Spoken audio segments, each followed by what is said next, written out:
A encantadora de bebês resolve todos os seus problemas. Tracy Hogg e Melinda Blau. Capítulo 2. Até mesmo os bebês têm emoções, analisando o humor no primeiro ano. Um bebê tem vida emocional? Muitos pais ficam surpresos quando falo sobre os marcos emocionais do primeiro ano. Eles anotam que o bebê come, o quanto dorme, e como pais estão cientes e atentos a diversos sinais físicos e intelectuais que o filho deve demonstrar. Porém, eles parecem menos conscientes das emoções do bebê e, consequentemente, menos interessados no ajuste emocional deles e nas capacidades que ajudam a controlar seu humor, a ter empatia pelas outras pessoas e a tornar-se um ser social que pode desenvolver e manter boas relações. Os pais não devem negligenciar o ajuste emocional, eles devem ensiná-lo. É preciso começar cedo. Treinar o bebê para ser emocionalmente ajustado é tão importante quanto ensiná-lo a dormir, monitorar sua dieta, incentivar suas conquistas físicas ou enriquecer sua mente. Estamos falando do humor e do comportamento da criança, não da inteligência emocional.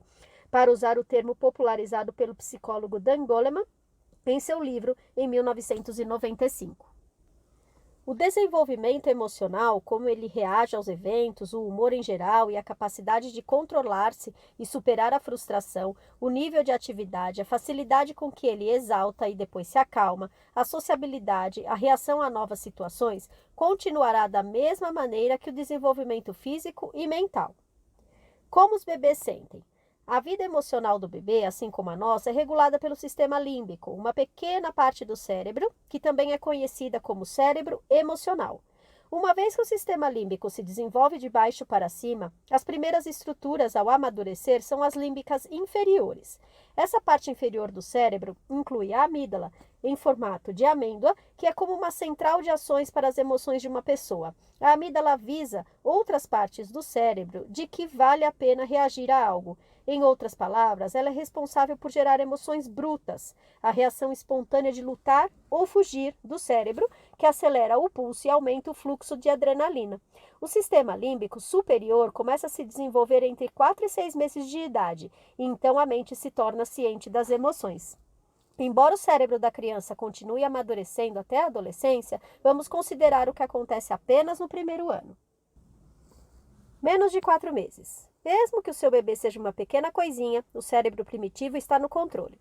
No nascimento, as emoções são espontâneas e meio incontroláveis, como a careta em resposta a uma dor provocada pelos gases. Porém, dentro de algumas semanas, a criança já sorri e também começa a imitar a mãe. Isso é um sinal de que está sintonizada ao estilo emocional da mamãe. Ela chora para mostrar desconforto ou fadiga e sorri, murmura ou sussurra quando está feliz ou animada. Ela começa a sustentar seu olhar por períodos cada vez mais longos, desenvolve um sorriso social e faz uma associação simples, porém importante. Se eu choro, alguém me pega no colo. Ela começa a perceber que ao chorar e fazer expressões faciais, provoca uma reação em você, que por sua vez tende a sanar as necessidades dela. Quando você responde, ela aprende a confiar. Quando você sorri e a imita, ela aprende a se envolver. Entre 4 e 8 meses. Quando o sistema límbico superior assume o controle, o cérebro do bebê dá um passo gigantesco. Ele começa a reconhecer rostos, lugares e objetos familiares e passa a interagir muito mais com o ambiente, chegando até a apreciar a companhia de outras crianças. Ele perceberá que a família tem um animal de estimação. Dependendo do temperamento do bebê, que eu irei descrever adiante, em geral, há mais alegrias e risos nesse ponto do que desespero e lágrimas.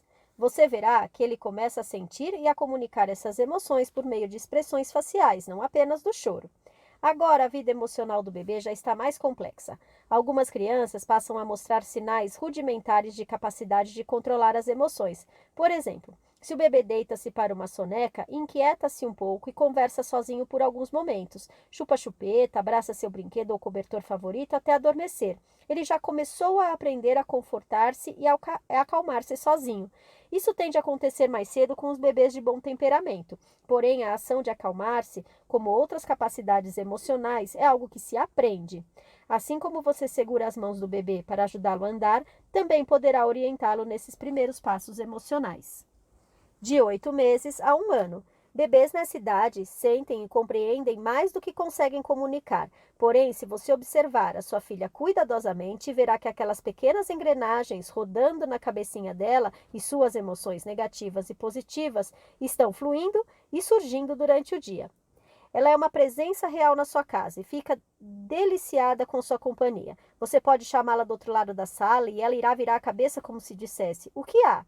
Ela tem um novo senso de si mesma. Provavelmente adora que você segure um espelho. Ela sorri, dá tapinhas ou beija sua própria imagem. Tem uma ligação mais profunda com você e pessoas mais próximas, e pode ser reticente em relação aos estranhos, enterrando a cabeça no ombro da mãe até estar pronta para socializar. A criança já sabe a diferença entre crianças e adultos e é uma ótima mímica.